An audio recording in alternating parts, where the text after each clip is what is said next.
Mummy जी समझी जी आइल बानी मारवा में तो इंजाम तन हिसाब किताब ले लेम कि इतना बेकार बारात काहे के लेके हमरा सुगर चांद जैसा ननद के लेके आइल बानी। आहे समझी जी काहे एंगरवा बारात लेके आइनी हां सब दहेज तरवा गिनवा लेनी जी। कौन हमनी से कमी हो गई रही कि वो इतना बेकार बारात हमरी गांव में लेके आइल बानी। हथिया हथिया सोर कोई के गदहो ना ले आइला जी। हथिया हथिया सोर कोई के गदहो ना ले आइला जी। अमार साला समाधि के तनिको ना ला जाइला जी।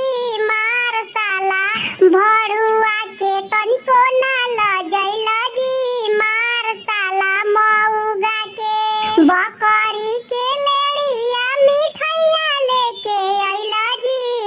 अभी चावा सभा में समधि तनिको ना ला जाइला जी। अभी चावा सभा में समधि ना मामा हंसवला जी। बीचावा सभा में समधि झालर बत्ती सोर कई के ढीबरियो ना ले आइला जी। आहई दुल्हा है लावंडा के बेटा नाच के देखैलन जी। दुल्हा है लावंडा के बेटा पलकी पलकी सोर कई के रिक्शो ना ले आइलन जी।